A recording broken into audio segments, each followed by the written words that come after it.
Hey, Joes. Before we dive in, a quick heads up. This episode covers some of the fear and anxiety that defined the 1990s, and that includes a section about school shootings and Columbine. It's handled with care, not graphic, not sensational, but it is heavy, and it touches on loss, parenthood, and reflection. If that's not something you're up for right now, or if you just need to skip it, that segment runs from 35 minutes to 40 minutes. Please take care of yourself first, always. All right, let's roll the tape.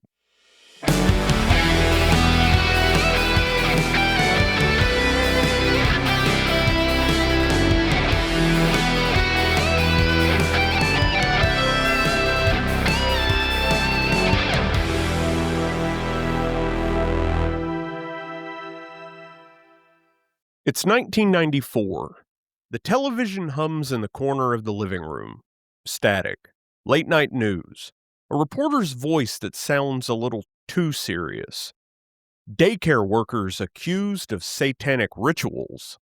You freeze. You're just a kid. Beavis and Butthead are still fresh in your brain. Your Tamagotchi screaming for attention. And suddenly, the world doesn't feel funny anymore. Because that night, America decided the devil was running our preschools.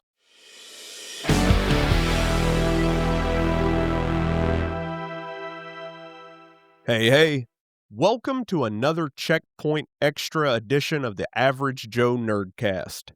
Part of our Nerdoween lineup. I'm Nate, your resident boogeyman, dragging you out of the nostalgia crypt and into one of the strangest horror stories ever told. The true life anxiety panics of the 1990s. This isn't fiction. This isn't creepypasta. This is a decade where the monsters weren't in the woods or under your bed. They were on the 6 o'clock news.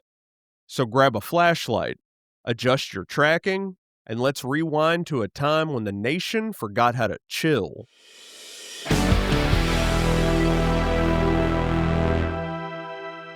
The 90s were a weird vibe, man. Caught somewhere between optimism and existential dread. The Cold War's over. The world didn't end. And suddenly, we're all supposed to be chill. But, nobody was chill. We had dial-up internet singing its robot whale song every night, pagers going off like emergency alerts, and CNN looping breaking news 24 hours a day just because it could. America didn't have mushroom clouds to worry about anymore, so we traded them for something new. Moral panics. Faster, louder, constant. And honestly, we were kind of addicted to it. By 1996, MSNBC and Fox News both launched. And that was the moment cable news hit infinite scroll. There was suddenly too much time to fill. And the easiest way to fill it was with fear. You see, fear works. Fear gets eyeballs. Fear comes with free B-roll of someone crying in a parking lot. And here's the kicker. Media researchers even had a name for it. Agenda setting. The news doesn't tell you what to think. It tells you what to think about. So if every headline says danger, your brain starts scanning for danger, even when nothing's wrong. Sociologist David Altheide later called it a discourse of fear, like the entire culture had learned a new language, and every sentence started with, "You should be worried about this." But maybe the wildest part? The data doesn't show some massive explosion of mental illness in the 90s. What it does show is that people started seeking help and taking medication at record rates. Harvard's Ronald Kessler found that from the early 90s to the early 2000s, the number of people actually diagnosed with anxiety or depression did not spike, but prescriptions did, like big time. The CDC tracked a similar trend. Antidepressant use jumped almost fourfold between 1988 and the year 2000. So we weren't necessarily sicker, we were just louder about it. We were talking more, medicating more, spiraling more, because for the first time, the whole world was on screen, and it all looked like breaking news. If the 80s sold us fear through slasher flicks, the 90s sold it through the evening broadcast. Same adrenaline rush, better lighting. The vibes were off. The coverage was amped, and our collective anxiety had a better production budget. The decade opened with a hangover from the 1980s, the Satanic Panic, the big one, the original flavor of moral panic. Back in the early 90s, America was convinced the devil had a daycare side hustle. Every other talk show swore that somewhere out there beneath the jungle gyms and snack tables, a coven was plotting its next puppet show ritual. In 1991 alone, more than 12,000 reports of satanic ritual abuse hit American law enforcement. That's not a typo. 12,000. But here's the part the evening news didn't put in bold. After years of investigation, FBI behavioral science expert Kenneth Lanning looked through the evidence and basically said, yeah, there isn't any. No organized cults, no proof of widespread rituals, just a whole lot of fear, bad interviews, and talk show ratings. And the most infamous example? McMartin Preschool, down in Manhattan Beach, California. Parents claim the teachers flew kids on airplanes, sacrificed animals, and held secret ceremonies underground. Underground! Like there was a secret satanic subway system under Los Angeles and no one ever noticed. That trial ran for 7 years and cost over $15 million, making it the longest and most expensive criminal case in U.S. history at the time. And when the dust finally settled, not a single conviction. Why? Because the problem wasn't evidence, it was the interviews. Investigators, many of them well-meaning, kept asking leading questions. Did they touch you? Did they wear black? Did they make you do bad things? Psychologist Stephen Ceci over at Cornell tested this in 1993 and proved that if you keep asking kids scary questions long enough, they'll start remembering stuff that never happened.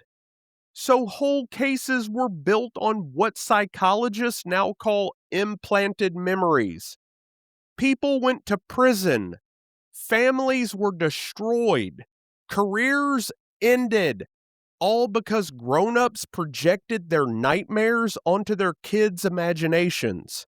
Sociologist Mary DeYoung later called it the purest form of moral panic ever documented. No smoke, no fire, just fear and a camera crew. It was the Crucible, but with juice boxes. When you look back, it isn't funny. It's telling. Because this was the first big test of a very modern reflex. That human need to find a villain before we find the facts. You can draw a straight line from the daycare hysteria of the early 90s to half the conspiracies bouncing around the internet today. Same pattern, just faster Wi-Fi. We humans are panicky creatures. We crave a boogeyman. And when the real world feels too complicated, we'll invent one if we have to. Now, while the country was out hunting imaginary devils, the real monster was hiding in plain sight, inside people's heads. The National Comorbidity Survey, that massive joint project between Harvard and the NIH, found that panic and anxiety disorders nearly doubled between 1999 and 2001. At the same time, the CDC reported prescriptions for antidepressants like Prozac had quadrupled since it hit pharmacy shelves in 1987.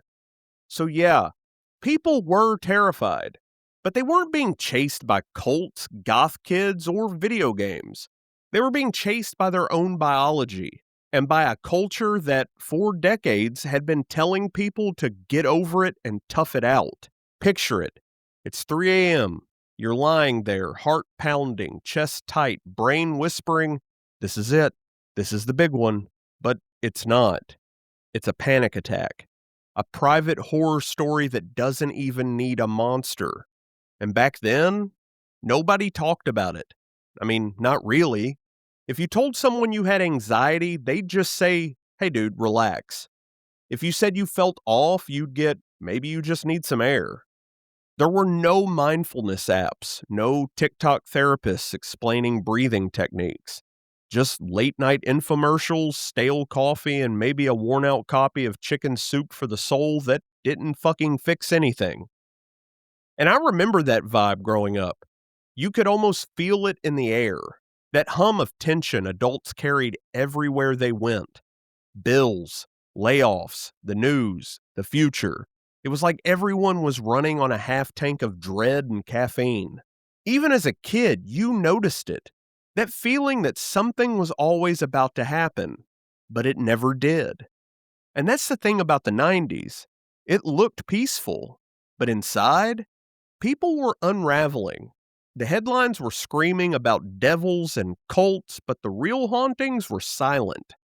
Panic attacks, depression, burnout, the quiet kind of terror that never makes the evening news. The irony is brutal. We spent a whole decade warning each other about imaginary evil while millions were quietly battling very real demons they couldn't even name. Then came a new kind of fear, not of cults, but of our kids.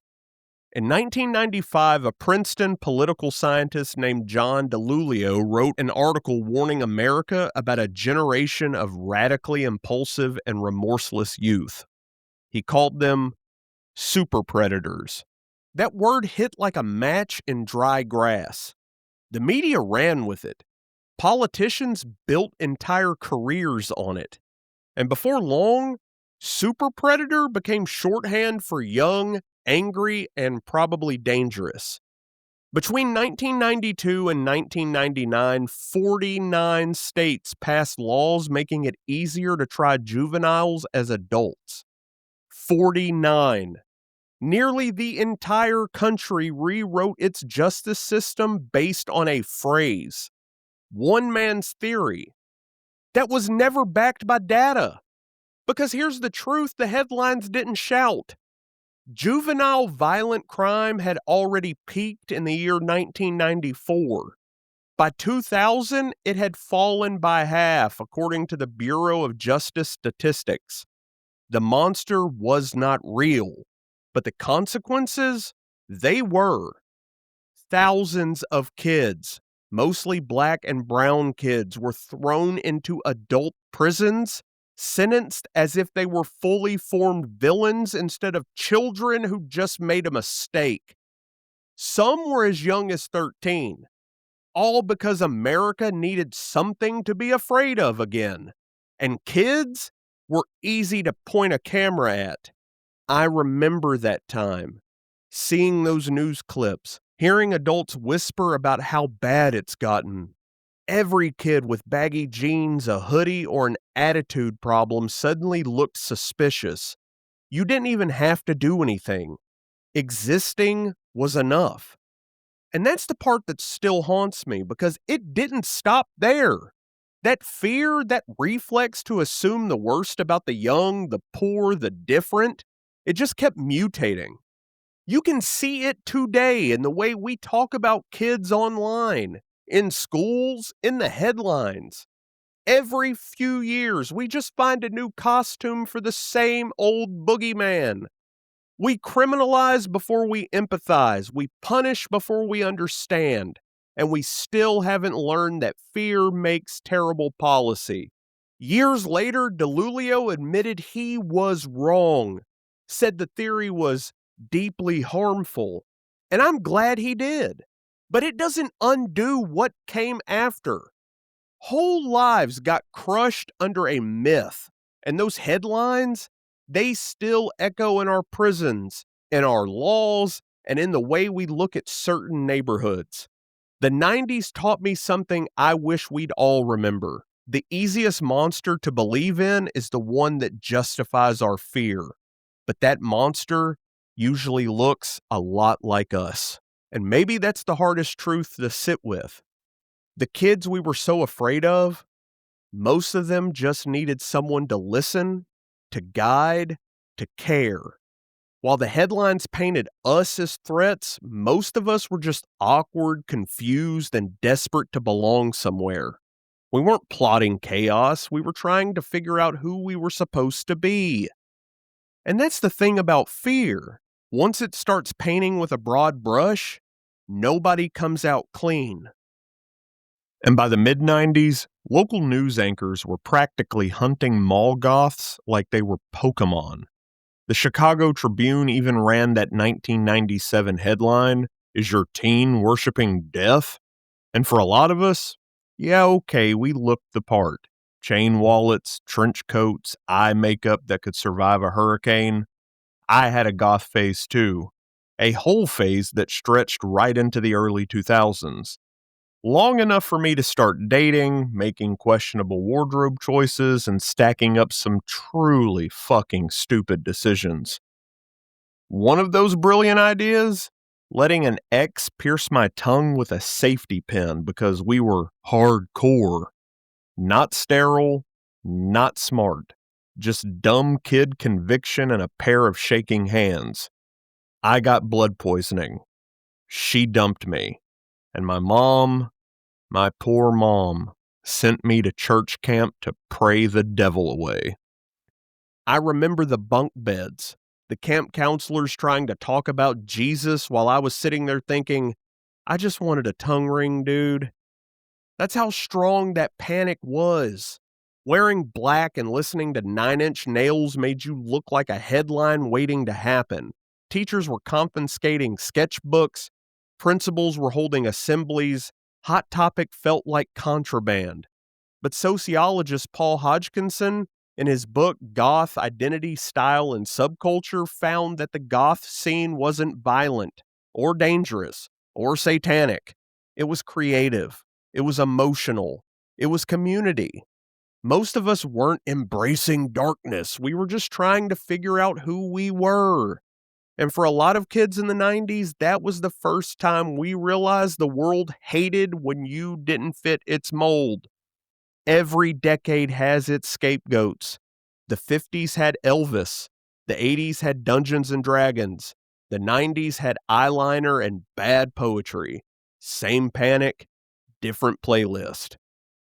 And if you take anything from your old pal Nate, please, for the love of God, don't do the stupid shit I did. No one is worth trying to impress by giving yourself blood poisoning. You are fine, just the way you are. If someone needs you to bleed to prove that, then they're not someone worth bleeding for. And look, if religion is your thing, I'm happy for you. Truly. Faith can be a beautiful thing when it's chosen, not forced upon you. But if you've got kids or hell, nieces, nephews, anyone you love, please let them be who they are. Don't try to pray their weirdness away. Don't smother it with fear. Our jobs as parents isn't to carve them into what we wanted to be or to try and cram them into a box that we think they should occupy. It's to give them the tools to chart their own path and to figure out who they want to be. Because if there's anything this decade taught us, it's that fear makes people control what they don't understand. And nothing, I mean nothing, good ever grows out of fear. And seriously, and I cannot stress this enough, if you want your tongue pierced, please go get it professionally done. Don't trust someone with shaky hands to do it with a fucking safety pin. Please, I was not cool then, and it was fucking stupid, Do not, I repeat, do not give yourself a piercing because you think it's going to make you look cool. Go get it done professionally and avoid the blood poisoning. And just when the world finished blaming eyeliner for the downfall of society, it turned on video games. 1993, the U.S. Senate hauls Mortal Kombat and Night Trap into a hearing like they were national threats. We're talking full-on moral panic. Politicians holding up screenshots like they just caught Lucifer himself sneaking into the Sega catalog. One senator described Mortal Kombat's spine-ripping fatality with the kind of energy you'd save for a war crime tribunal. That hearing alone gave birth to the ESRB rating system, those little labels that say T for teen or M for mature. And suddenly, parents everywhere were inspecting game covers like bomb manuals. But for us kids, that was the golden ticket. Those games were dangerous, which meant they were cool. I still remember crowding around a 13-inch CRT with my buddies trying to punch in that Mortal Kombat blood code on the Genesis. ABACABB. When it worked, the room erupted like we'd just opened the Ark of the Covenant. For a bunch of kids who still had curfews, we felt invincible. And yeah, we all had that one parent who walked in mid-fatality. My mom's face said it all. Pure panic, like she just walked in on me performing a ritual sacrifice. But the games were not evil. They were just new. And that was enough to make people nervous. Then Columbine happened in 1999 and everything changed. The headlines didn't look for nuance. They went straight for the usual suspects. Doom, Quake, trench coats, Marilyn Manson. It was the Gothic panic all over again, just digital this time. And yet, here's what the Bureau of Justice Statistics says. Youth violent crime actually fell by half between 94 and the year 2000. While America was blaming controllers, kids were getting less violent. Meanwhile, I was just obsessed with Resident Evil, the atmosphere, the sound design, that eerie sense of dread that made you want to keep going. It was horror storytelling at its peak. I was so into it that I started keeping an art book. Sketches of monsters, weapon designs, weird hybrid creatures. To me, it was passion. It was fandom. To my teacher, it was a cry for help. She found my sketchbook, saw one of my drawings, the four-armed mutated William Birkin, and sent me to the principal's office. Said I was drawing dead classmates. Dude, I was just drawing a Capcom boss. I almost got expelled for loving a video game. That's how deep the fear went. A teacher could not tell the difference between a fan's imagination and a threat. And look, I can totally laugh about it now, but back then, it hit me hard. Because in that moment, I learned what it felt like to be completely misunderstood for the thing that made you happy. We weren't being corrupted by games. We were learning from them. Resident Evil taught me atmosphere, pacing, tension. Mortal Kombat taught me hand-eye coordination and the importance of a good combo. And maybe, most importantly, those games gave me worlds I could survive in when real life didn't feel built for me. That's what a lot of people missed about the panic. Games weren't turning us violent, they were giving us control in a world that often didn't make sense. So yeah, if you're a parent listening to this, I get it. You see your kid zoned out on some new game, headset on, yelling at strangers. But before you panic, please remember, every generation has their thing that looks scary from the outside. For us, it was joysticks and jump scares. For you, it might have been rock and roll or late night horror movies. And if there's one thing history keeps proving, it's that the dangerous new thing usually ends up shaping the next generation's creativity. Video games did not make us monsters. They made us storytellers. They made us curious. And for some of us, they made us who we are. And then panic went digital. By the mid-90s, fear finally got Wi-Fi. Okay, well, technically dial-up, but it still found a way. In 1994, a husband and wife team, David and Barbara Mickelson, launched this tiny little site called Snopes. Why? Because our inboxes were overflowing with horror stories dressed up as public service announcements. You remember these, right? The chain emails? The subject lines always felt like an omen. Urgent! Don't go to the mall this weekend! Warning! Blue Star tattoos are laced with LSD! The kidney harvesters are back! And you'd scroll down and there'd be this half-angry, half-panicked signature from a friend of a nurse whose cousin works at the hospital. No source, just vibes. The kidney heist story got so out of control that actual transplant organizations had to release official statements saying no one is stealing your organs. Which, the fact that had to be said out loud kinda tells you everything you need to know about the 90s. And look, it's funny now, but back then, people believed this shit.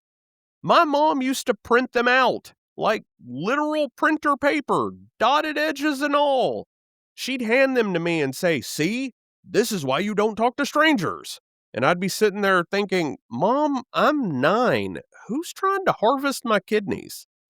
Fear doesn't always need evidence, it just needs a format. And the early internet gave it one. Sociologist Joel Best studied one of the most famous American legends, the poisoned Halloween candy scare, and found something wild.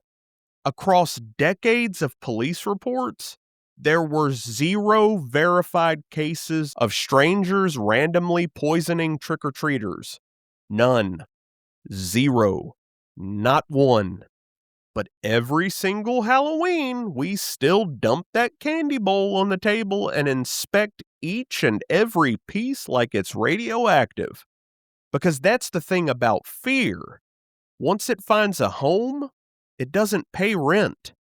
And honestly, this was the first real taste of the world we live in now. It was misinformation before we had a name for it. Fear going viral before viral even meant online. Every inbox became its own little campfire where someone whispered, "Don't open this attachment. Don't go outside." The only difference between then and now, back then, you could just unplug the modem and make it stop. Now, let's fast forward to the biggest scheduled scare of the decade, Y2K. The Millennium Bug. If you were around for this one, you remember the tension. Every talking head on TV was warning that when the clocks rolled over to the year 2000, every computer on the planet was going to lose its mind. Planes would fall, banks would crash, and somewhere in the dark glow of a CRT monitor, Skynet was about to wake up. I mean, for a solid year, half of America thought Judgment Day was going to be less of a movie and more of a documentary. If you owned a PC tower back then, you probably looked at it on New Year's Eve like, "Please don't you dare become self-aware, you beige little bastard." It sounds funny now, but at the time, dude, it was dead serious. There were news specials with ominous graphics, glowing red digits counting down to midnight. Like we were all about to get terminated. People were stockpiling canned goods and bottled water like Sarah Connor's shopping list. In 1998, the U.S. Senate Special Committee on Y2K estimated global prevention costs between $300 and $600 billion. $500 billion spent to keep the machines from rebelling. And then, midnight hit. And nothing. No blackouts, no doomsday, just a few confused computers. a handful of scheduling errors, and probably one unlucky IT guy who had to reboot everything manually. Was it overblown? Maybe. Or maybe we actually prevented Judgment Day by patching the code in time. Either way, the apocalypse stood us up. That's the thing about fear. When the world doesn't end, we rarely celebrate the people who stopped it. We just find a new thing to panic about. But maybe that's the real lesson of Y2K. Sometimes the monsters don't show up because someone fixed the fence, or in this case, debugged the mainframe. Or maybe the real Y2K bug was the friends we made along the way, sitting on our couches, watching the ball drop, ready for the end of the world, and waking up to another regular Sunday. And of course, not every 90s fear was fake. Some of them had teeth. Well, in this case, wings. In 1999, West Nile virus showed up in New York City, marking the first known U.S. outbreak. The CDC's Morbidity and Mortality Weekly Report logged those first cases. 7 deaths, 62 infections, and one very nervous summer. It was one of those rare moments where fear actually met a real threat. Not a chain email, not a moral panic, something biological. And for a lot of people, it felt like a preview of coming attractions. You could almost hear the faint dial tone of the future pandemic era humming in the background. News anchors wearing that serious, low-voiced concern, public health briefings interrupting afternoon talk shows, and everyone suddenly realizing that outside might be dangerous again. And it's wild, right? Because on paper, West Nile was small, local, limited, handled extremely fast. But psychologically, it stuck. For the first time, the national fear machine didn't need a cult, a killer, or a corrupted cartridge. It had nature, and you can't exactly put a mosquito on trial. It's like the final boss you never see coming. Tiny, winged, immune to logic, and probably resistant to your mom's citronella candles. West Nile was the anxiety version of a jump scare. Quick, sharp, gone. But it left the whole country on edge. We didn't know it then, but it was the opening act for something much bigger. The rehearsal for how fear would sound in the 2000s. Sterile, scientific, and just a little too quiet. Don't take candy from strangers. If you grew up in the 90s, that wasn't advice. That was doctrine. By the time we hit middle school, it had evolved into don't talk to strangers, don't get in cars, don't go anywhere alone. The world felt smaller, more dangerous, and every parent was suddenly on edge. Shows like America's Most Wanted and Unsolved Mysteries kept the fear alive every week. Grainy photos of missing kids, shadowy reenactments, ominous narration. We were raised to be on alert before we even knew what alert meant. And yeah, there was a reason for it. Not all of those fears were imagined. I'll be honest, I almost got kidnapped in the 90s. I can still remember that feeling. The kind of fear that sticks in your ribs for life. And a local girl, Morgan Violi, was not so lucky. She was kidnapped and found murdered. That wasn't a headline. That was home. So no, I don't paint that lightly. That fear also had teeth. But even then, the full picture was more complicated. According to the Office of Juvenile Justice and Delinquency Prevention and its NISMART studies, those stranger abductions, the movie-style kind that haunted every parent, were incredibly rare. Roughly 100 cases a year nationwide through the late 90s and early 2010s. Tragic? Absolutely. But statistically, uncommon. Most missing child cases weren't strangers in vans. They were custody disputes, runaway kids who turned up safe before the nightly news even aired. But that's not the story that got airtime. And that's the tragedy within the tragedy, the way fear multiplies.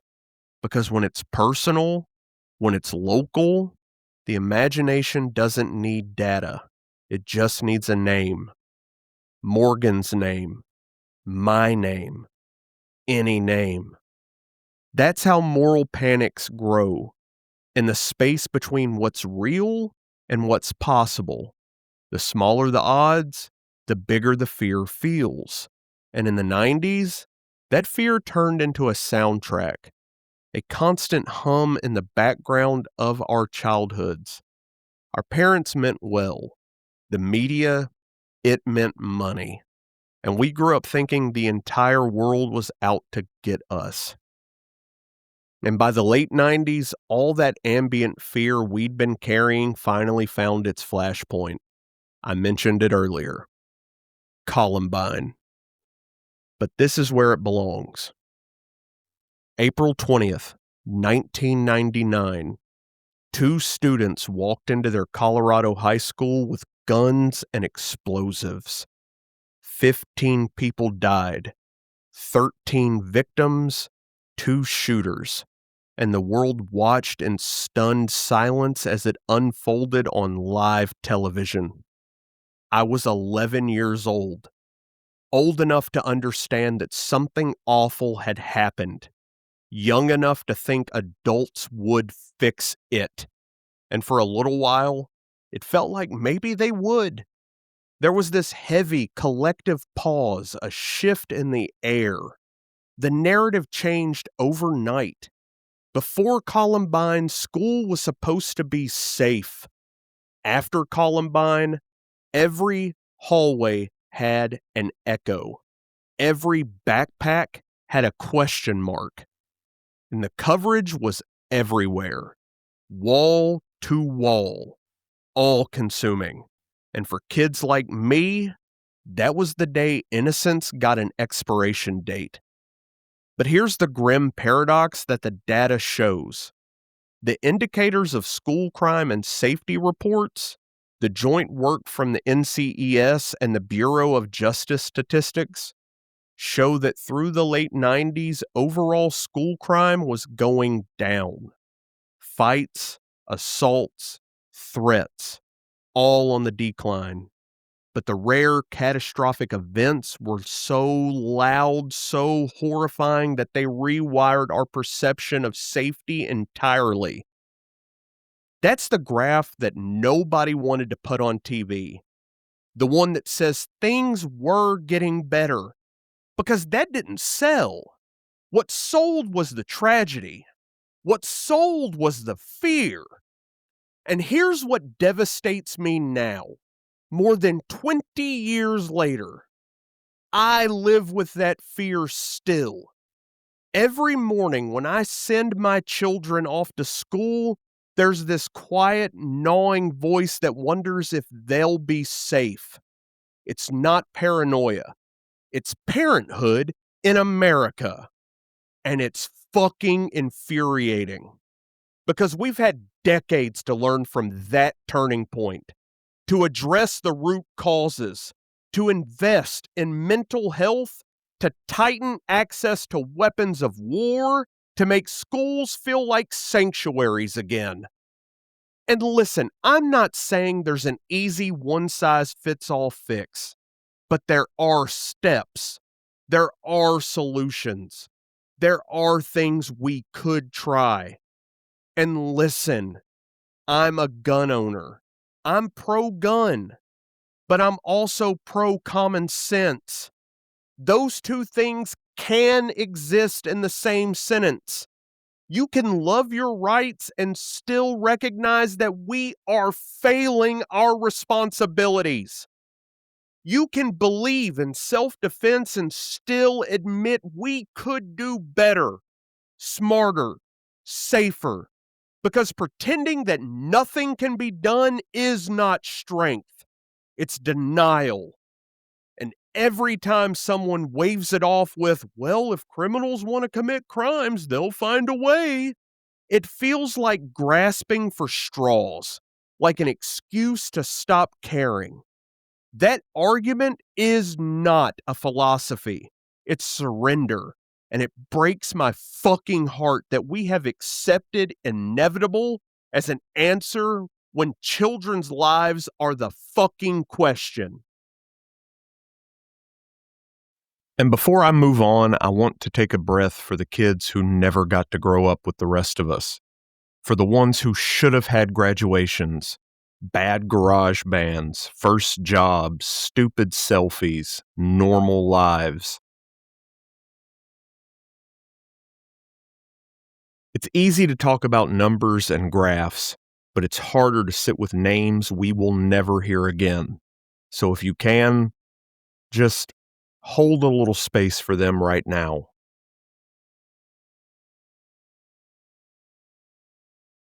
All right, let's keep going, because remembering them is not enough if we don't also keep trying to make sure no more names get added. After Columbine, after the fear, after all that static, America did not calm down. It just changed the channel. We went from panicking about safety to panicking about truth itself. Who do you believe?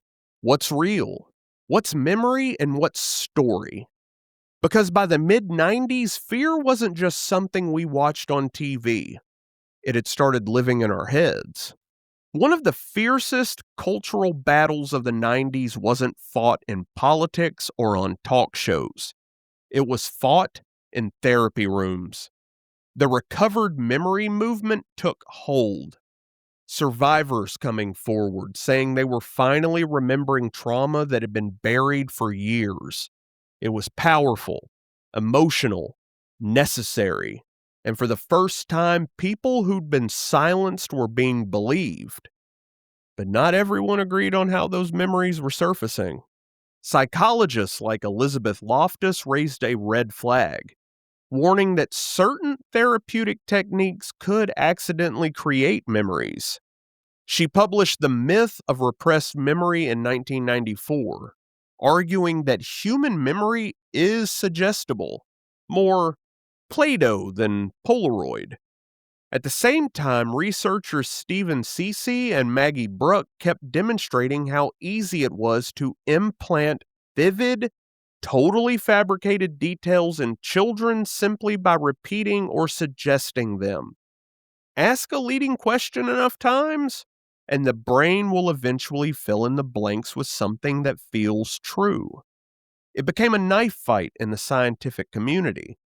Therapists, researchers, survivors, lawyers, each side armed with data, case studies, and heartbreak. Courts were whiplashing, some cases collapsing entirely, others moving forward with juries divided down emotional lines. Careers ended, families split, and the whole country was left staring at one impossible question. When trauma is invisible, how do you prove it happened? Or didn't? The truth, like most truths in the 90s, was messy. Some survivors were remembering real trauma, finally given space to speak it. Others had been unintentionally guided into false memories through suggestive therapy methods. But the ones that really didn't hold up under empirical light were the "we found a satanic cult" cases. The same ones that had haunted the decade from the daycare trials to late-night talk shows. And the science eventually caught up. And what it said was haunting in its own way. Memory is fragile. And if fear is the hand that shakes it, the picture blurs. Memory is a Polaroid. Shake it too hard, and you blur the picture. And here's how it all ties together. Fear sells. It always has. What started in whispers and daycares, newsrooms, and chain emails eventually got a studio audience. Talk shows like Geraldo, Sally Jesse Raphael, and even Oprah ran endless specials on dark subcultures, teen violence, hidden dangers in your neighborhood. They didn't invent the fear. They just packaged it. Camera pans, audience gasps, commercial break. Welcome to the business of moral panic.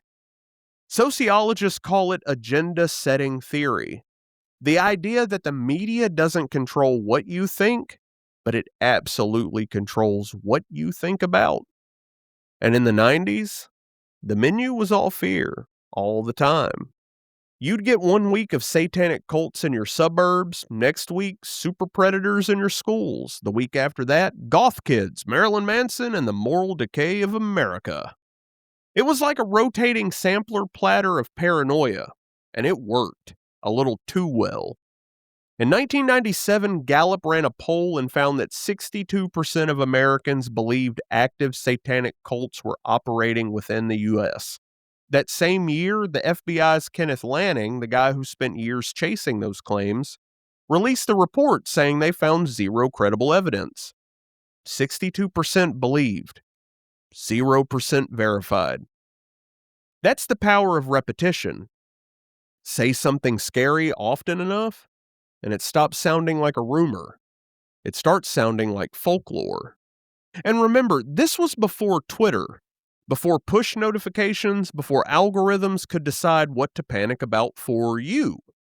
This was back when fear traveled by talk show and chain letter, and even then, it still outran the truth.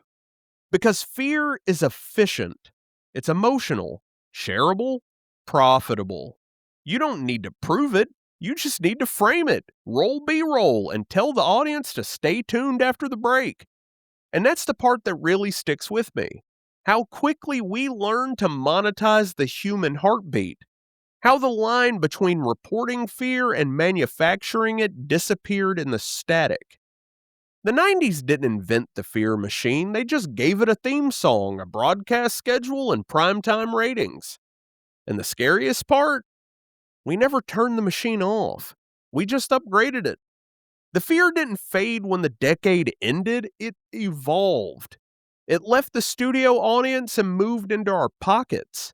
It traded VHS tapes for headlines, antennas for algorithms. The monster we built in the 90s learned to feed itself. And by the end of the decade, the fog started to lift.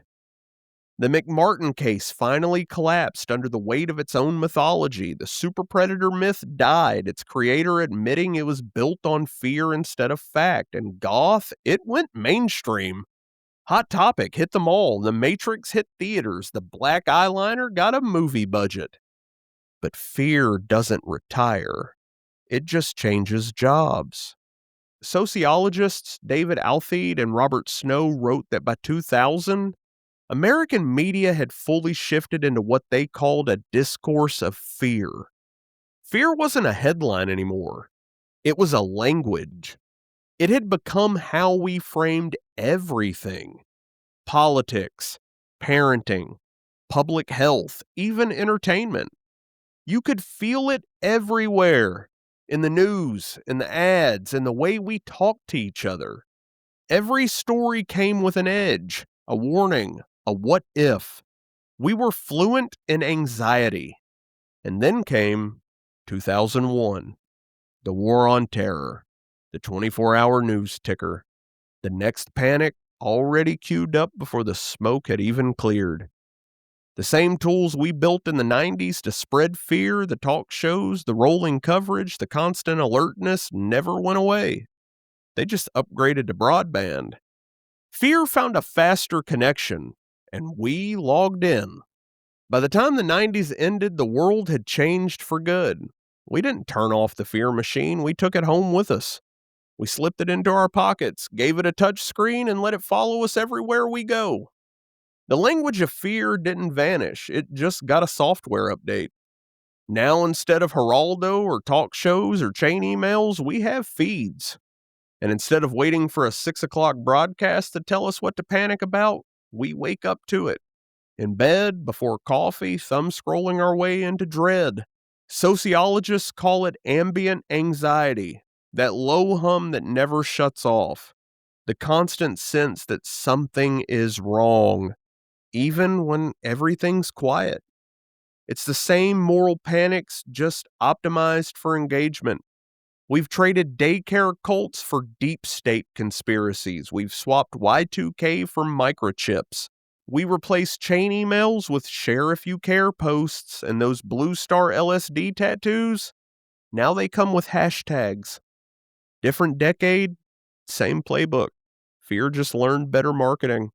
And I think that's what keeps me up sometimes, realizing how many of the same tricks still work. We know how the story goes. We've seen the headlines, the outrage, the cycle, but we still fall for it. Because fear feels urgent. It feels important. And in a world built to sell our attention, fear is the easiest thing to click on. But here's the part that's worth remembering. Fear may sell, but it's not free. It costs empathy. It costs trust. It costs how we see each other. And maybe that's the real legacy of the 90s. Not just what scared us, but what it taught us. That fear spreads fastest when we stop talking to each other. That truth needs repetition too. And that sometimes the scariest thing we can do is stay calm long enough to ask questions. Because if the 90s were the rehearsal, the decades since have been the encore. But maybe we can still learn to change the channel. When I think back to the 90s, I remember the good stuff first. Blockbuster nights, Goosebumps paperbacks, Halloween marathons that went on until the candy ran out.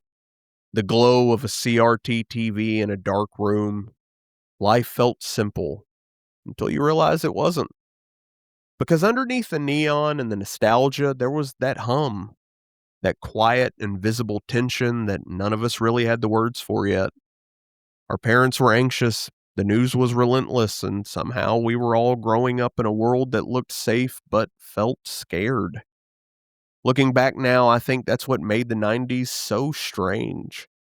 It was the first decade that mass-produced fear. Not because the world was falling apart, but because fear got good at pretending it was. And it's never stopped. It just got faster, more efficient, smarter at wearing new faces. I think about that sometimes when I'm scrolling the news now. The same sense of unease, the same cycle of outrage. It's easy to forget how familiar this all is, how much of it we rehearsed decades ago. But maybe the lesson hiding in all that noise is this. Fear doesn't get the last word unless we hand it the microphone. We can still choose to question it, to slow down, to remember that not every headline is a prophecy, and not every panic is the truth. And yeah, some monsters are real, but most of them, we make them ourselves. So maybe this Halloween, as we tell ghost stories and watch old horror flicks and laugh in the dark, we remember that the real scares weren't always in the woods or the shadows. Sometimes they were in the morning news, the chain letters, the rumors we believed because they sounded true. The trick is to learn from them, not live in them. And before we roll credits, I just want to leave a moment for the kids we've lost since those days. The ones who never got to grow up with us, who should still be here laughing, gaming, drawing, falling in love, living their lives. We tell these stories to remember, but also to do better. So if you hear their names, or even just think of them today, hold them close. They deserved better from all of us.